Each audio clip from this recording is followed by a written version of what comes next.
Sebelumnya, perkenalan dulu ya. Nama saya Astrid. Boleh tahu nama kamu? Nama saya Raisya. Oke, Mbak Raisya. Gimana kabarnya hari ini, Mbak? Alhamdulillah, kabar saya baik, Bu. Alhamdulillah kalau gitu. Mbak Raisya sebelum kesini langsung dari rumah atau habis dari mana nih? Kebetulan saya baru pulang kerja, Bu, langsung mampir ke sini. Oh, udah kerja Mbak Raisya. Kerja di mana, Mbak? Kebetulan saya kerja di PT Epson, Bu. Oh, Epson itu yang di Cikarang ya? Iya, benar. Banyak orang sini kerja di situ. Iya sih, Bu, emang di sana juga karyawan. Udah lama Mbak kerja di Epson? Udah sih, Bu, kebetulan udah mau setahun lah. Oh, udah lama kerja di sana. Kalau boleh tahu, Mbak Raisya tahu di sini ada konseling dari mana, Mbak? Kebetulan saya tahu dari teman kerja saya sih, Bu. Kemarin saya sempat tanya-tanya di PT. Di referensi oleh teman ya, Mbak? Iya, Bu. Tapi Mbak Raisya kesini dipaksa oleh teman atau karena keinginan sendiri nih, Mbak? Karena keinginan saya sendiri sih, Bu. Alhamdulillah kalau kayak gitu ya. Sebelumnya Mbak Raisya udah pernah melakukan konseling? Belum pernah. Kalau belum pernah, saya jelasin dulu ya apa itu konseling. Jadi konseling itu adalah sebuah layanan yang diberikan oleh konselor kepada klien untuk mengentaskan masalah si klien tersebut. Di sini saya sebagai konselor dan Mbak Raisya sebagai klien. Mbak Raisya diharapkan untuk terbuka, tidak menutupi data-data yang nanti akan kita gunakan selama proses konseling itu. Mbak Raisya nggak perlu khawatir karena saya memiliki kode etik untuk merahasiakan apapun yang Mbak Raisya ceritakan nanti. Gimana Mbak Raisya? Iya, Bu. Sudah siap konseling? Sudah.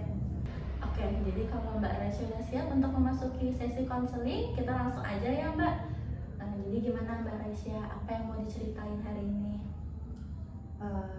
Gini sih, Bu, sebetulnya saya merasa kurang nyaman karena udah setahun belakangan ini saya ngerasa kayak dikejar-kejar orang gitu.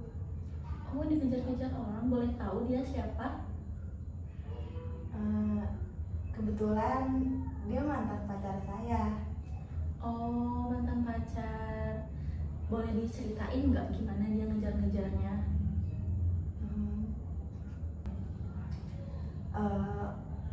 Saya ini kan sebenarnya sama nama mantan pacar saya itu Reza. Nah, saya sama Reza ini pernah pacaran, cuman juga udah putusnya udah lumayan agak lama. Nah, cuman setelah putus ini setahun belakangan ini dia masih tetap ngejar-ngejar saya. Nah, di situ saya ngerasa tapi setahun belakangan ini semenjak putus dia masih ngejar-ngejar saya. Nah, itu yang bikin saya ngerasa kurang nyaman sama dia. Oh gitu, pacaran sama dia lama Mbak?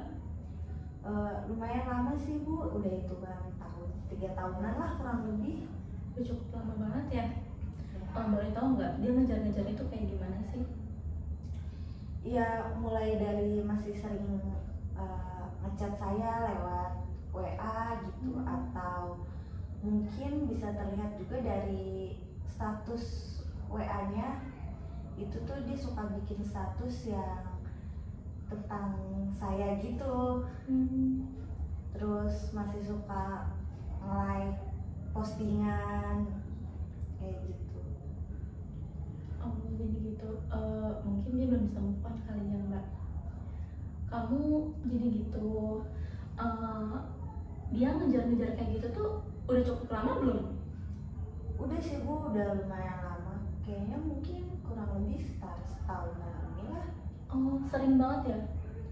Sering, dan itu bikin saya ngerasa keganggu lah gitu.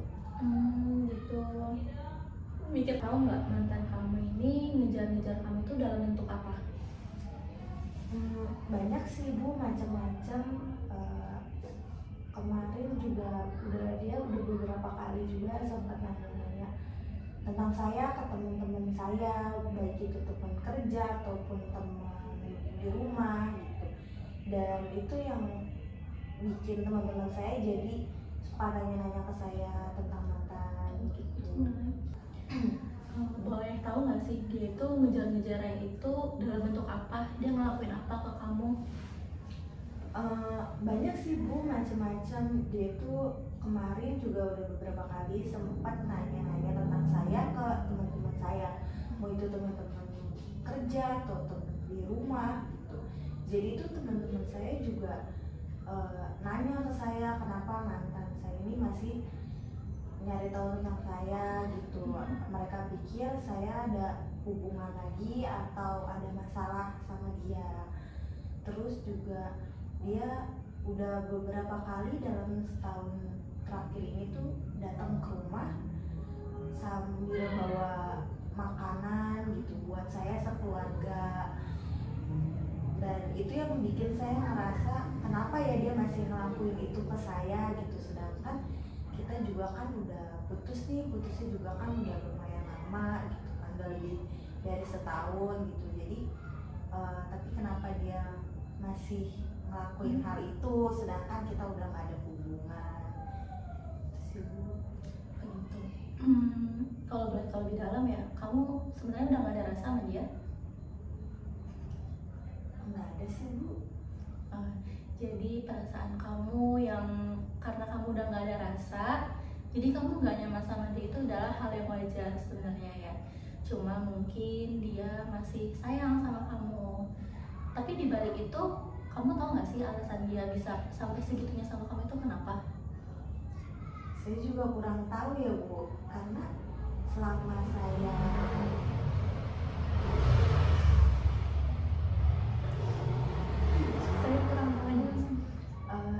saya juga kurang tahu sih ya Bu sebenarnya, karena selama saya masih pacaran sama dia pun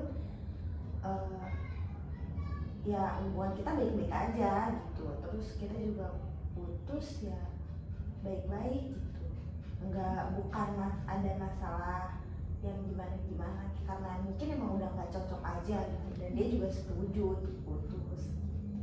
Oh gitu.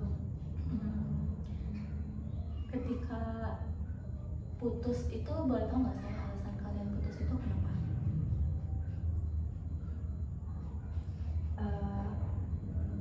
Karena yang saya rasa itu dalam saya berhubungan sama dia dalam waktu yang cukup lama itu, yang pertama karena dia itu punya sifat yang friendly ya Bu ya.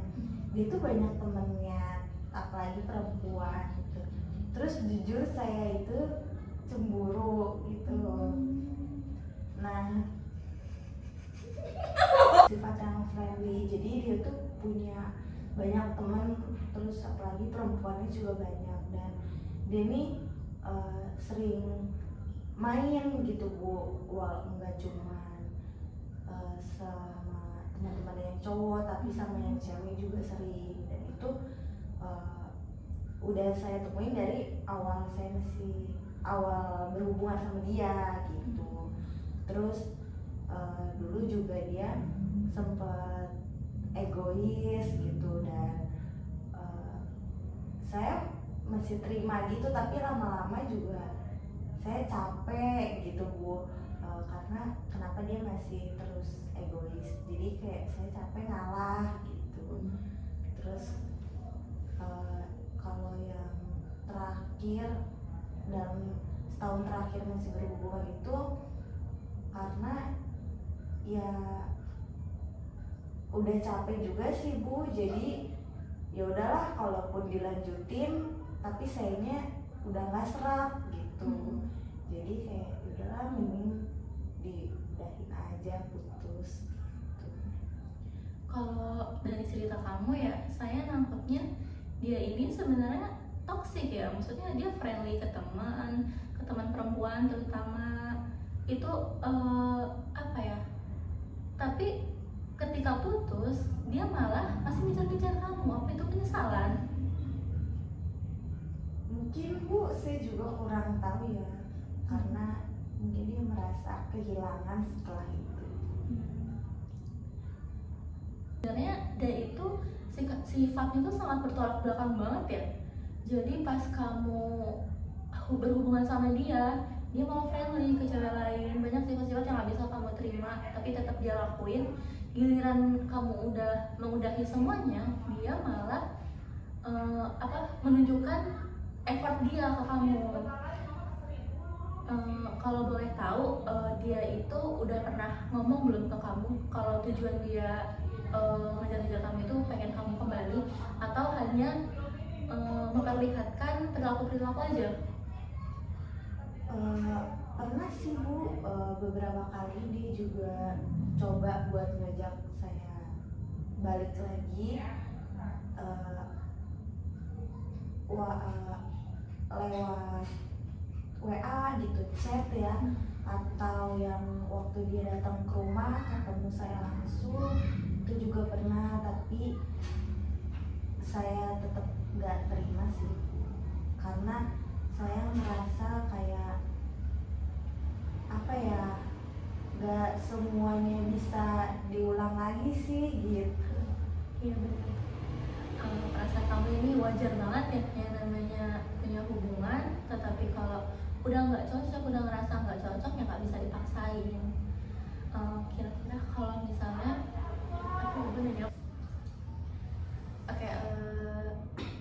kalau boleh tahu, selama dia nunjukin sikap-sikap kayak gitu, kamu itu responnya gimana sih?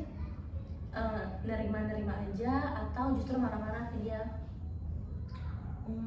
Saya sih nggak pernah marah-marah ke dia ya Bu, secara langsung kayak nggak suka gitu.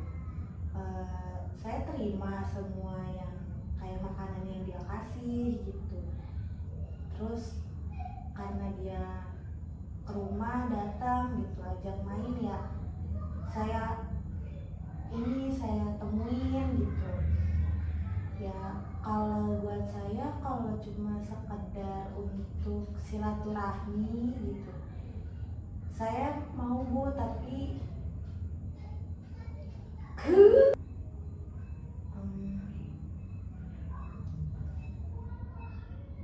kayaknya gak bisa deh Bu. Berat ya, karena udah nggak ada rasa. Dia juga perlakuannya selama pacaran, karena selama kamu menjalin hubungan sama dia udah nemuin banyak nggak kecocokan sama dia, ya udah nggak apa-apa. Tapi kalau gitu saya mau tahu nih, sebelumnya kamu udah pernah coba ngomong belum ke dia soal perasaan kamu yang merasa nggak nyaman ini sama perilaku dia yang terlalu berlebihan? Saya pernah coba sih Bu buat ngomong sama dia soal perasaan saya yang sekarang ini, tapi respon dia itu, dia bilang kalau ya dia bakal tetap perjuangin saya gitu, walaupun sekarang saya nggak mau sama dia. Dan saya mau coba buat ngomong lagi pun sekarang saya nggak berani Bu, takut, karena takut dia ngerespon masih sama. Jadi menurut Ibu saya harus gimana sekarang? Menurut saya kamu perlu ngomong lagi ke dia. Mungkin omongan pertama kemarin itu belum bisa dia pahami karena dia masih perasaan dia ke kamu itu masih dominan. Nah, siapa tahu kalau misalnya kamu ngomong lagi, dia bisa lebih memahami perasaan kamu, dia akan ngalah atau dan sebagainya. Kita nggak pernah tahu, tapi bisa dicoba. Apa kamu mencoba? Saya mau sih Bu, tapi masih takut. Kayak nggak apa-apa kalau kamu takut. Jadi di konseling ini ada loh yang namanya teknik kursi kosong. Jadi nanti kamu akan ngobrol dengan kursi. Nanti saya akan duduk di sebelah kamu dan di sini kosong, nggak ada orang. Jadi gunanya kursi kosong ini, kamu bisa membayangkan mantan kamu berada di depan kamu. Kamu bayangkan gimana reaksi dia, gimana gimana cerminan dia. Kamu hitung-hitung sebagai latihan untuk kamu bisa ngobrol langsung dengan dia. Gimana? Kamu siap? Siap. Oke, kalau gitu kita mulai aja teknik kursi kosongnya ya.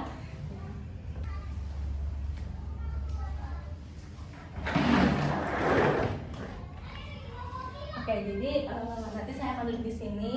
Di sini kursi kosong. Kamu akan membayangkan ini adalah sosok yang akan kamu ajak komunikasi, yaitu mantan kamu. Nah, dalam teknik kursi kosong ini ada dua pilihan.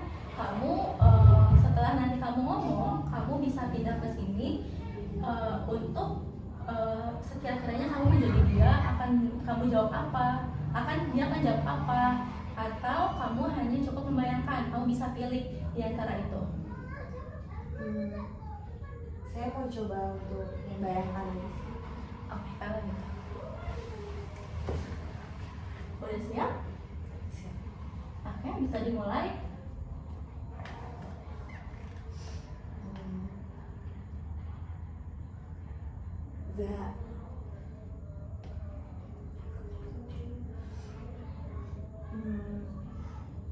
Sebenarnya selama ini gue tuh merasa kurang nyaman sama sikap lu atau semua perlakuan lu deh gitu, yang lu tunjukin buat gue. Karena menurut gue kita ini kan udah nggak ada hubungan lagi ya. Mungkin kalau untuk sekedar berteman, menjalin silaturahmi lagi kayak dulu, nggak apa-apa gitu, gue mau kok gitu. Tapi kalau buat melanjutkan hubungan lagi, balik lagi kayak dulu, maaf banget, gue belum bisa. Jadi bisa nggak kalau semisalnya lu rubah sikap lu buat gua yang sekarang gitu, bikin nyaman lagi, tapi dalam sekedar teman aja gitu, jangan berlebihan. Karena gue nggak mau di sini lo berharap lebih lagi ke gue. Karena kan selama ini juga lo tahu kalau gue nih udah nolak lo juga beberapa kali. Jadi ya semoga lo paham sih ya sama yang gue omongin sekarang, supaya biar kitanya nih sama-sama enak juga buat komunikasinya lagi. Tapi tolong jangan kasih sikap yang berlebihan.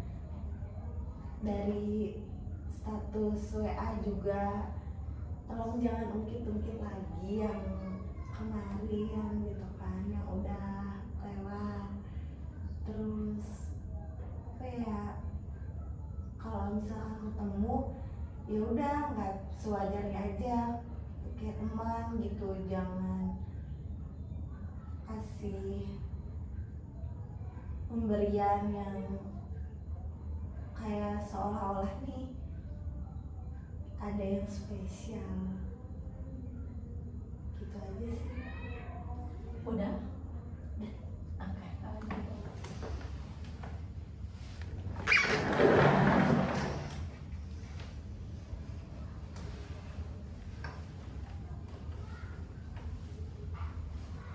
Oke, gimana perasaan kamu udah ngomong sama sosok Reza ini?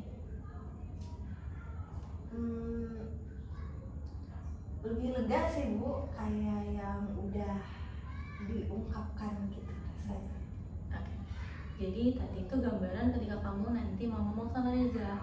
Nah, kamu masih ragu nggak buat ngomong sama dia secara langsung? Enggak sih, sekarang sudah lebih rileks, lebih berani gitu buat ngomong. Syukur kalau gitu. Kamu udah melakukan teknik kursi kosong ini, kamu udah mencoba sekiranya nanti ngomong sama Reza ini seperti apa. Saya harap kamu bisa komitmen sama saya untuk kamu bisa ngomong secara langsung sama Reza ini. Kamu usahain dulu untuk ngomong sama dia, dan harapannya semoga responnya dia sesuai dengan apa yang kamu harapkan. Gue mikir lagi, apakah kamu siap? Siap. Tadi kamu udah menceritakan tentang gimana sikap mantan kamu, sudah menceritakan tentang dia, menceritakan banyak hal masalah-masalahnya, dan kamu udah coba untuk ngobrol sama dia lewat teknik kursi kosong itu. Ya harapannya kamu disegerakan untuk ngobrol langsung ke dia karena kamu udah mencoba tadi. Nah, kalau kamu udah gak ada masalah lagi, sesi konseling ini kita cukupkan sampai sini. Apa udah siap untuk dicukupkan? Sudah Bu? Rasanya sudah lega? Sudah. Semangat ya. Oke deh Bu, makasih banyak ya Bu atas sarannya. Perasaan saya sudah jauh lebih lega ini sekarang. Kalau gitu saya izin keluar ya Bu.